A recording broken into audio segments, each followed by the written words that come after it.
अब आइए हाजरीन, एक और खिताब आपको सुनवाते हैं और इसके लिए मैं दावत देता हूँ हज़रत मौलाना इजहार साहब कासमी दामत बरकातुहुमुल आलिया, उस्ताद मदरसा अरबिया इशातुल हक लखनऊ।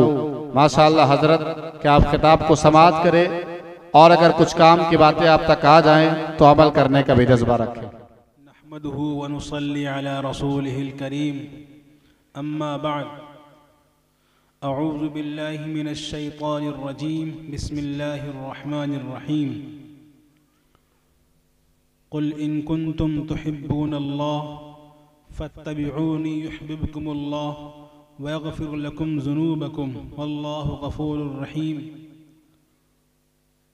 कुल अतिऊल्लाह वर रसूल फ़इन तवल्लौ फ़इन्नल्लाह ला युहिब्बुल काफ़िरीन। सदक़ल्लाहुल अज़ीम। क़ाल नबी सल्लल्लाहु अलैहि वसल्लम, इय्याकुम वल हसद फ़इन्नल हसद याकुलुल हसनात कमा ताकुलुन नार वल हतब, औ कमा क़ाल अलैहिस्सलातु वस्सलाम।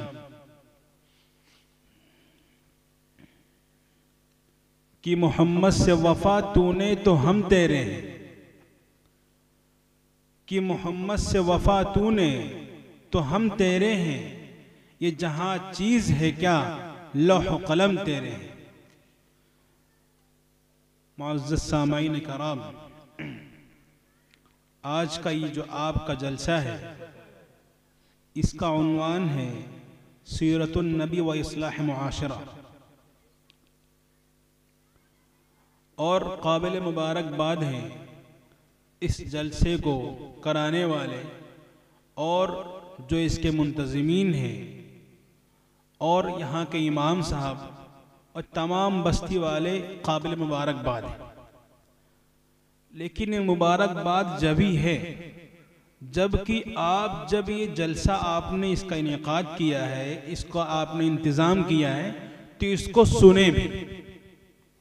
ऐसा नहीं कि आपने इसमें चंदा दे दिया, आपने इसमें कुर्सियां लगा दी, आपने पंडाल खड़ा कर दिया और खुद जाके घर में सो गए, फिर मुबारकबाद फिर नहीं। जलसे का मकसद ये है कि हम इसको सुने और इस पर अमल करने की कोशिश करें और जितना हमसे जहां तक हो सके इस पैगाम को आगे तक पहुंचाएं। ये जलसे का मकसद हुआ करता है। हमने अभी आपके सामने एक आयत करीमा पढ़ी है जिसके अंदर अल्लाह रब्बुल इज्जत कहते हैं कि नबी जी आप लोगों को बता दीजिए कि अगर तुमको अल्लाह से मोहब्बत है, अगर तुम अल्लाह से मोहब्बत करते हो तो तुम मेरी इत्तिबा करो, यानी मोहम्मद सल्लल्लाहु अलैहि वसल्लम की इत्तिबा करो। अल्लाह तुमसे मोहब्बत करने लगेंगे और तुम्हारे गुनाहों को माफ कर देंगे, बेशक अल्लाह बहुत गफूरुर रहीम है। आगे अल्लाह ने फरमाया कि आप कह दीजिए कि तुम अल्लाह और उसके रसूल की इत्तिबा करो, उनका कहना मानो। अगर तुमने ऐसा न किया तो अल्लाह रब्बुल इज्जत मुनकिरीन को, नाफरमानों को, ना मानने वालों को पसंद बिल्कुल नहीं करते। ये अल्लाह का ऐलान है। अगर जो अल्लाह ने जो हमको ये जिंदगी दी है और हम तक जो अपना पैगाम अपने हबीब मोहम्मद अरबी सल्लल्लाहु अलैहि वसल्लम के जरिए से हम तक पहुंचाया है, अगर हमने उस पैगाम पर अमल न किया, अगर हम आप सल्लल्लाहु अलैहि वसल्लम के लाए हुए तरीके पर अपनी जिंदगी नहीं गुजारी और दुनिया से हम इस तरीके से ही चले गए कि आप सल्लल्लाहु अलैहि वसल्लम की सीरत को पढ़ा भी नहीं, अमल भी नहीं किया और सुना भी नहीं, तो याद रखिएगा अल्लाह रब्बुल इज्जत की पकड़ बहुत सख्त है। अल्लाह ने इसका भी ऐलान कर दिया है। क्या फरमाया? इन्न बत्श रब्बिक लशदीद, कि आपके रब की पकड़ बहुत सख्त है, बहुत सख्त है, हम बच नहीं सकते। दुनिया की पकड़ से हम बच सकते हैं लेकिन अल्लाह रब्बुल इज्जत की पकड़ से हम बिल्कुल नहीं बच सकते। इसलिए हमें आप सल्लल्लाहु अलैहि वसल्लम की इत्तिबा करनी है और आप सल्लल्लाहु अलैहि वसल्लम के इत्तिबा में ही हमारी कामयाबी है। अगर हमने आप सल्लल्लाहु अलैहि वसल्लम की नाफरमानी की तो याद रखिए अल्लाह रब्बुल इज्जत हमें सख्त से सख्त अज़ाब देंगे। अल्लाह रब्बुल इज़्ज़त का इरशाद है कुरान करीम के अंदर, पूरी पूरी आयतें हैं, पूरी पूरी सूरतें हैं अजाब के मुताल्लिक, कितना दर्दनाक अजाब होगा वहाँ। और हम सब आप सल्लल्लाहु अलैहि वसल्लम के आशिक़ रसूल हैं कि नहीं भाई? सब लोग आप सल्लल्लाहु अलैहि वसल्लम के हम सब आशिक़ रसूल हम अपने आप को कहलाते हैं। और आप सल्लल्लाहु अलैहि वसल्लम की सीरत को, आदत को अपनी जिंदगी नहीं लाते, अपनी जिंदगी में बिल्कुल नहीं लाते, ना कोशिश करते हैं। हम सब छोटी छोटी जो हमारी आदतें हैं, जो छोटे छोटे हमारे काम हैं, अगर हम उनमें भी आप सल्लल्लाहु अलैहि वसल्लम की सुन्नतों को अपनाएं तो वही तमाम की तमाम चीज़ें हमारी आदतें, हमारी इबादत बन जाए, हमारे लिए इबादत बन जाए। मसलन जैसे कि आप सल्लल्लाहु अलैहि वसल्लम, एक बात है कि जैसे हम सब खाना खाते हैं, हम सब पानी पीते हैं, हम सब सोते हैं, हम सब चलते हैं, हम सब शादी ब्याह भी करते हैं, हम दोस्तों अहबाब से मिलते भी हैं, हम गाड़ी भी चलाते हैं, हम बाइक चलाते हैं, कार चलाते हैं, तमाम के तमाम दुनिया के सारे काम हम करते हैं। क्यों ना हम काम वैसे करें जैसे कि आप सल्लल्लाहु अलैहि वसल्लम ने किया था। आप सल्लल्लाहु अलैहि वसल्लम जब खाना खाते तो पहले हाथ धुलते थे। आप सल्लल्लाहु अलैहि वसल्लम बिस्मिल्लाहि व अला बरकतिल्लाह पढ़ करके खाना खाते थे। अगर इस तरीके से हम खाना खाएंगे तो ये हमारा खाना भी इबादत हो जाएगा, हमारा खाना भी इबादत हो जाएगा। आप सल्लल्लाहु अलैहि वसल्लम से सोते थे तो बावजू होकर के सोते थे, आंखों में सुरमा लगा करके सोते थे। आप सल्लल्लाहु अलैहि वसल्लम आयत करीमा पढ़ करके सोते थे, सूरह मुल्क पढ़ के सोते थे, तस्बीह पढ़ करके सोते थे। ये आप सल्लल्लाहु अलैहि वसल्लम की सुन्नतें। अगर हम ये सोएंगे इसी के मुताबिक तो फिर क्या होगा, ये हमारा सोना भी इबादत हो जाएगा। आप सल्लल्लाहु जब सोते थे तो सीधी करवट लेकर के सोते थे और अपना हाथ रुखसार के नीचे रखा करते थे। और जिस तरीके से सोना, जो डॉक्टरों ने लिखा है कि दिल को तक़वियत पहुंचाता है, आप सल्लल्लाहु अलैहि वसल्लम की हर हर अदा में इंसानियत का फायदा, हर तरीके में इंसान का फायदा है। मेरे दोस्तों, आप सल्लल्लाहु अलैहि वसल्लम जब चलते थे जमीन पर तो इस तरीके से चलते, जिस तरीके से ऊपर से नीचे को उतर रहे हो, ऊपर से नीचे को उतर रहे हो, यानी पंजों पर जोर दे करके चलते थे। यह आप सल्लल्लाहु अलैहि वसल्लम के चलने का तरीका था। आप सल्लम बात करते थे तो जिससे बात करते थे पूरा चेहरा घुमा करके उसकी तरफ मुतवज्जह होकर के उससे पूरी बात करते थे। अगर कोई बात कहता था तो उसकी पूरी बात सुनते थे आप सल्लल्लाहु अलैहि वसल्लम। ये बात करने का तरीका है। और आप सल्लल्लाहु अलैहि वसल्लम ने तो हुक्म दिया है कि ताल्लुकात को जोड़ो, तोड़ो नहीं, ताल्लुकात जोड़ो। आज हम सब तमाम के तमाम मुसलमानों का ये हाल है कि हम ताल्लुकात तोड़ने पे लगे, जोड़ने पर नहीं। ताल्लुकात हम तोड़ते हैं छोटी छोटी बातों में, शादी ब्याह के मसले में, फुफ्फा अलग नाराज, मामू अलग नाराज, फलाने अलग नाराज। क्या ये मजाक बना रखा हम लोगों ने शरीयत का? ताल्लुकात तोड़े बैठे हैं, ताल्लुकात हम जोड़ने बिल्कुल तैयार नहीं। मेरे दोस्तों, आप सल्लल्लाहु अलैहि वसल्लम ने फरमाया सिल मन क़ताअका, तुम ताल्लुकात जोड़ो जिससे जो तुमसे ताल्लुकात तोड़ते हैं। हम ताल्लुकात बिल्कुल जोड़ने के लिए तैयार नहीं, हम ताल्लुकात तोड़ने पे उतारू हों। याद रखिए, यह हमारे आपस के नाचाकी और ना इत्तिफाकी हमें जो है बर्बाद करके रख देगी। आज यही वजह है कि हम जब आपस में भिड़े हुए हैं, आपस में हम बटे हुए हैं, आज जब हम अपने इस्लामी जो हमारा इस्लामी तौर तरीका है इसको हमने छोड़ दिया है, आज इसीलिए अल्लाह ताला की पकड़ हमारे ऊपर आ रही है और हम अभी भी जग नहीं रहे, हम अभी भी जाग नहीं रहे, बिल्कुल नहीं जाग रहे, सोए बैठे हैं। एक देहात में कहावत है, आप सब ये पूरी जो बस्ती है तकरीबन इसमें अक्सर लोग सब देहात के ये लोग रहने वाले हैं जो देहात से आ करके यहाँ बसे।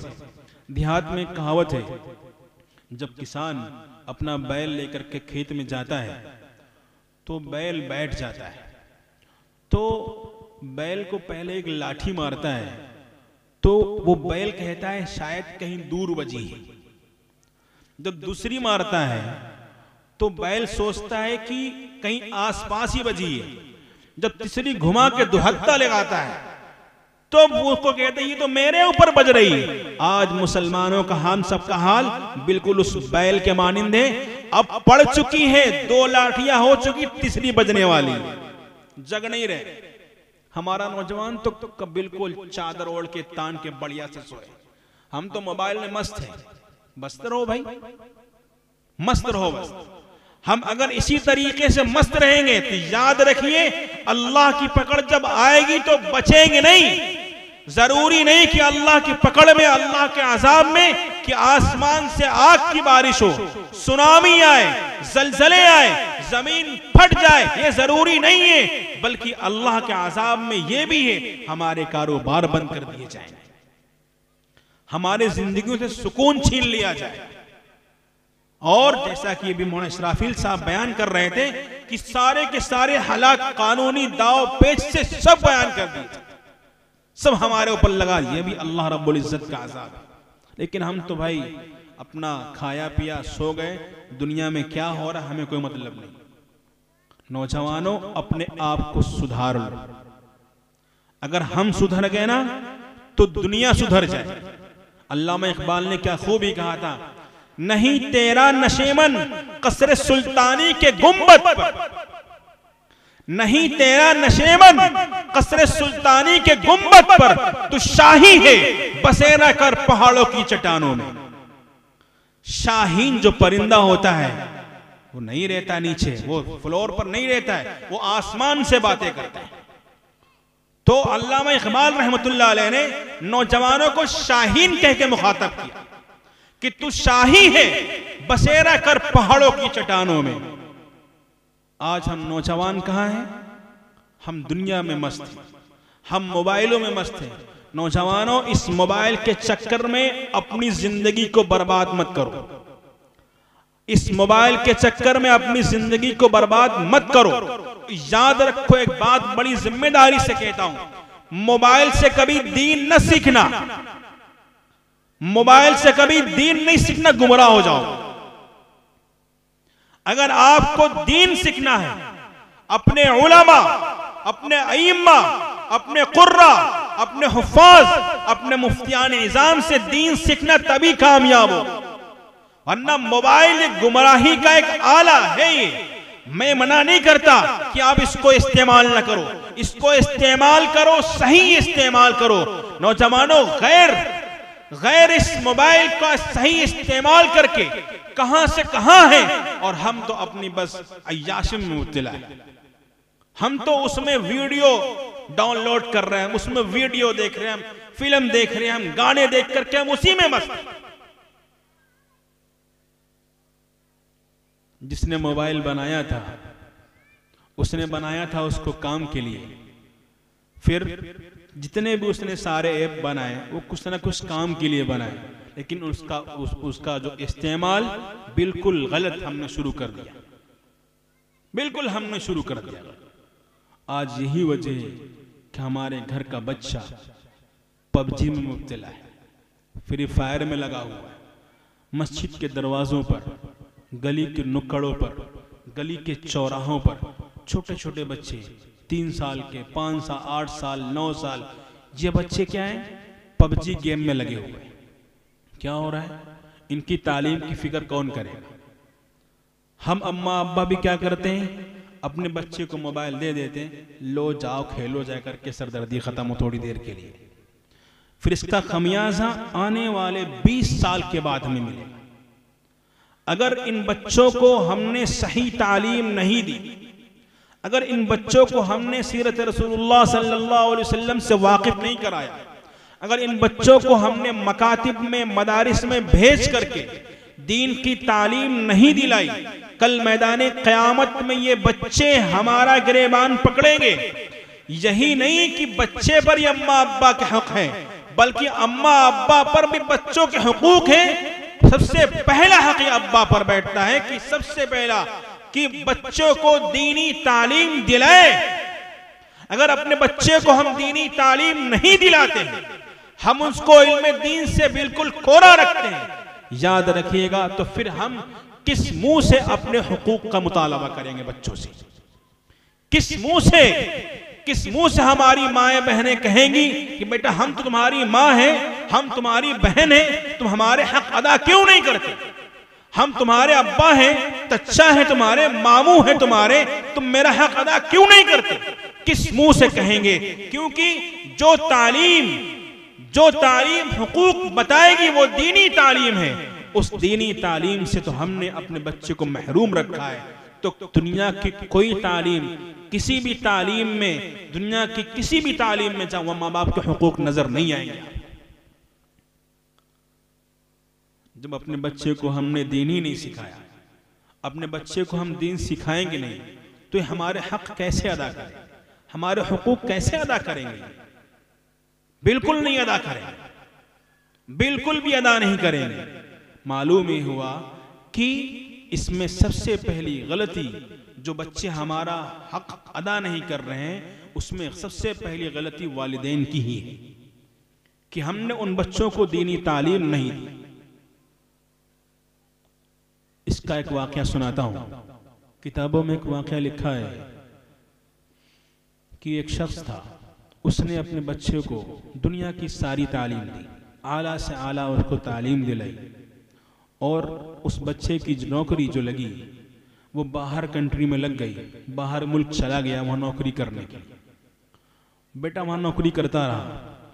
कुछ दिन के बाद उस बेटे को इत्तिला पहुंचती कि आपके अब्बा का इंतकाल हो गया है, फला वक्त जनाजा होगा, आप घर तशरीफ लाए। बेटे ने वहां से जहाज पकड़ा और सीधे अपने मुल्क आ गया। अब बाप को नहला धुला दिया गया, जनाजा बिल्कुल तैयार रख दिया गया, जनाजा तैयार है, इमाम साहब भी नमाज पढ़ाने के लिए खड़े हो गए। तो बच्चा बहुत जोर जोर से रो रहा, चिल्ला चिल्ला के रो रहा है। तो सारे लोगों ने उसको दिलासा दिया कि बेटा सबके साथ ऐसे होना है, आप कोई अनोखे तो नहीं हो, दुनिया में जो आया है वो जाएगा। कल आज तुम्हारे अब्बा गए, कल तुम चले जाओगे, आज हम हैं कल नहीं होंगे, दुनिया का निजाम है, इतना क्यों रो रहे हो? उस लड़के ने जवाब दिया, मैं इसलिए नहीं रो रहा हूं कि मेरा अब्बा खत्म हो गया, मुझको मालूम है कि दुनिया में जो आया है वो जाएगा, मुझको मालूम है कि मुझको भी एक दिन इस दुनिया को छोड़ करके जाना है। मैं इसलिए रो रहा हूं कि मेरे अब्बा ने मुझे दीनी तालीम नहीं दी है, तो मुझे ये मालूम नहीं कि मैं अपने अब्बा का नमाज जनाजा कैसे पढ़ूं। मैं जनाजे की नमाज अपने अब्बा की नहीं पढ़ सकता, मैं इतना गया गुजरा हूं, मेरे अब्बा ने मुझे दीनी तालीम क्यों नहीं दी कि मैं आज अपने मैं अपने अब्बा का जनाजा खुद पढ़ा था। मालूम ये हुआ, अगर हमने अपने बच्चों को तालीम नहीं दी, जैसा कि हमारे मुआशरे में होता भी है, अगर किसी का बस्ती में इंतकाल हो जाए तो वहां इमाम साहब को बुला लो, पकड़ करके नहला देंगे। इमाम साहब बुला लो, इमाम साहब फालतू हैं, वो आपके मुर्दे नहलाएंगे, हमारे मुर्दे नहलाएंगे। दुनिया का उनका दूसरा कोई काम नहीं क्या? हमने खुद दीन नहीं सीखा, हम क्यों ऐसे नहीं बने कि हमारे अब्बा का इंतकाल हो गया है, अपने अब्बा को हम खुद गुस्ल दें, क्योंकि ये वही अब्बा है जो हम छोटे हुआ करते थे, अपने गोद में बिठाल के हमें नहलाया करते थे। हमने ऐसी तालीम क्यों नहीं हासिल की, हम दीन क्यों नहीं सीख रहे हैं? और एक बात और बता दूं कि मुर्दे नहलाने में कोई बहुत बड़ी बात नहीं, जैसे गुस्ल आप करते हैं वैसे गुस्ल उसको देना है। बस फर्क ये है कि आप अपने हाथ से कर लेंगे, वो अपने हाथ से कर नहीं पाएंगे, आपको खुद कराना है, इतना फर्क है बस। वो अपने हाथ पैर नहीं चला सकता, अपने हाथ से मग्घे में पानी ले करके सर पर नहीं डाल सकता, ये हमें डालना है, बस इतना फर्क है नहलाने में, और कोई फर्क नहीं। इस तरीके से हम नहाते हैं, सफाई करते हैं जिस्म के आधे हिस्से की, पहले हम सफाई करते हैं, फिर वजू करते हैं, इस तरीके से हम नहाते हैं, उसी तरीके से मुर्दे को भी नहलाना है। मालूम ये हुआ कि दीनी तालीम की कमी की वजह से हम जो है क्या है, दीनी तालीम की महरूमी की वजह से और इस दीनी तालीम से जो महरूम है, हम जो इसको नहीं हासिल कर रहे हैं, अपने बच्चे को नहीं तालीम दे रहे हैं, इसका खमियाजा हमें कुछ सालों के बाद भुगतना पड़ेगा। आज हमारे बच्चे दूसरे लोग उनको अपने कब्जे में कर ले रहे हैं, दूसरे लोग उनको कैश किए ले रहे हैं, तरह तरीके के फितने आते हैं, हमारे बच्चों के ईमान पर डाका डालते हैं। इसकी वजह क्या है? हमने अपने बच्चों को सही तालीम दी। और इसकी एक वजह और है कि हमारे बच्चे दीनी तालीम से महरूम इसलिए भी हैं कि हमको दीन से ही मोहब्बत ही नहीं। अगर हमको अपने दीन से मोहब्बत होती तो हम अपने बच्चे को दीनी तालीम हम जरूर देते। मालूम ये हुआ कि हमें खुद अपने बच्चों से ही मोहब्बत दी, अपने दीन से, अपने मजहब से ही मोहब्बत नहीं। अगरचे हम अपनी जबान से ये बात नहीं कहते हैं, लेकिन अपने आमाल, अपने किरदार, अपने अफाल से हम इस बात को जाहिर करते हैं। हम इसको हम क्यों भूल जाते हैं? इसलिए नौजवानों, दीनी तालीम हासिल करो, दीनी तालीम हासिल करो, कोई मुश्किल नहीं है। हम आपको बताते हैं कि कुरान करीम कैसे सीखा जाता है। हमारे मदरसे में एक मुलाजिम है जो मजदूरी किया करते थे, 50 साल से ऊपर की उनकी उम्र है। उसके बाद उन्होंने कुरान करीम, जब वो मदरसे में आए तो कुरान करीम पढ़ने का उनको चस्का लगा, जज्बा पैदा हुआ। तो 50 साल के बाद उन्होंने कुरान करीम पढ़ा और 50 साल के बाद उन्होंने उर्दू लिखना सीखा। 50 साल के बाद आज वो उर्दू ही लिखते, इमला लिखते, बहुत शानदार लिखते। उनके अंदर जज्बा था। मदरसे का कोई बच्चा पढ़ करके निकलता तो उससे कहते, बेटा मेरी कॉपी है, इस कॉपी में अलिफ लिख दो, इस कॉपी में बा लिख दो। बच्चा बा लिख देता, अलिफ लिख देता, ता लिख देता और आगे बढ़ जाता। ये बेचारे गेट पर बैठे बैठे उस कॉपी में अलिफ बा ता सा लिख रहे। और वो साहब आज भी हमारे मदरसे में मौजूद है। तो मालूम ये हुआ, दीनी तालीम और तालीम सीखने की कोई उम्र नहीं है। हमारे अंदर जज्बा होना चाहिए। आज हमारे अंदर दीनी जज्बा ही नहीं है, जिसकी वजह से क्या है, आज हम दीन से कोसों दूर होते चले जा रहे हैं। आज गैर हमारे ईमान पर डाके डाल रहे हैं। और हम सिर्फ क्या होता है, रबीउल अव्वल का महीना आया, रमज़ान का महीना आया, रबीउल अव्वल का महीना आया तो आशिक़ रसूल, रमज़ान का महीना आया तो 10 दिन, जिस दिन तरावी 10 दिन अगर पढ़ रहे हैं तो 10 दिन तक मस्जिद में नजर आते हैं टोपी लगा के, उसके बाद वो भी गायब हो जाते हैं। नहीं पढ़ते नमाज, नहीं करते हम सारे कुछ चीज, सब कुछ गोल, सब खत्म हो जाता है। तो मालूम ये हुआ कि अगर हम अपनी दीनी तालीम से, हमें मोहब्बत ही नहीं, हमको मोहब्बत ही अपनी दीन से नहीं, इसलिए हमें अपनी दीनी तालीम हमें खुद हासिल करनी होगी। अपने बच्चों को दीनी तालीम हमें दिलानी होगी। बगैर दीन के ना हम दुनिया में भी कामयाब नहीं होंगे और ना ही हम आखिरत में कामयाब होंगे, क्योंकि आखिरत में कामयाबी के मदार हमारा दीन और ईमान है। अगर हम अपने ईमान पर ही कायम न रहे और खुदा न खास्ता अगर हमारा खात्मा जो है ईमान पर न हुआ तो हमेशा हमेशा के लिए हम जहन्नम के अंदर चले जाएंगे। इसलिए हमें क्या करना है, हमें सबसे पहले जो हमारी मस्जिद है, हमारे मकातिब है, हमारे मदारिस हैं, हमें उनसे जुड़ना है, हमें अपने उलमा से जुड़ना है, हमें अपने अइम्मा से जुड़ना है, अपने हुफ़्फ़ाज़ से जुड़ना है, ताकि हम खुद हमारे अंदर दीन की ललक पैदा हो, दीन का जज्बा पैदा हो। जैसे कि मौलाना गुलजार साहब ने फरमाया कि सोहबतें, कि जब अहलुल्लाह की सोहबत हासिल करेंगे जज्बा पैदा हो, हमारी इस्लाह होगी। इसलिए हमें अल्लाह वालों से राबता करना पड़ेगा, हमें उलमा से मोहब्बत करनी पड़ेगी। अगर हमने अपने उलमा से मोहब्बत नहीं की तो याद रखिएगा, जो आज हमारे मुआशरे का मिजाज है, हम अपने इमाम साहब को, अपने आलिम साहब को, अपने कारी साहब को, अपने हाफिज साहब को जूतों की नोक पर रखते हैं। ये हमारे मुआशरे की बहुत बड़ी कमी है। ये उलमा, ये हुफ़्फ़ाज़, ये कुर्रा हमारे सरों के ताज हैं। अगर हमने इनकी हिफाजत न की तो बताओ कौन हमें दीन सिखाएगा, कौन हमें दीन बताएगा। ये मदारिस वाले, मसाजिद वाले, अइम्मे कराम, यही हमें दीन सिखाएंगे, यही बताएंगे कि आप सल्लल्लाहु अलैहि वसल्लम किस अंदाज से जिंदगी गुजार के दुनिया में गए और नमूना हमारे लिए छोड़ करके गए, यही उलमा बताएंगे। और अगर हम इन उलमा से, अइम्मा से आगे बढ़ेंगे तो मर जाएंगे, पीछे रहेंगे तो जिंदा रहेंगे। अगर हम उलमा से आगे बढ़ेंगे तो मर जाएंगे, अगर पीछे रहेंगे तो जिंदा रहेंगे। उसकी मिसाल सीधे सीधे जब इमाम नमाज पढ़ाता है मुर्दे की, मुर्दा आगे होता है, जो मरा हुआ होता है, जिंदा पीछे खड़े होते हैं।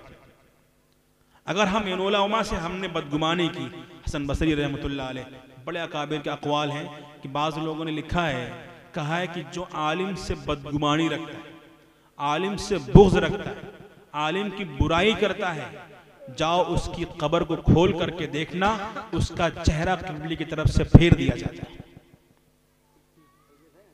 इसलिए हमें अपने उलमा से, अपने अकाबिरीन से मोहब्बत रखनी है।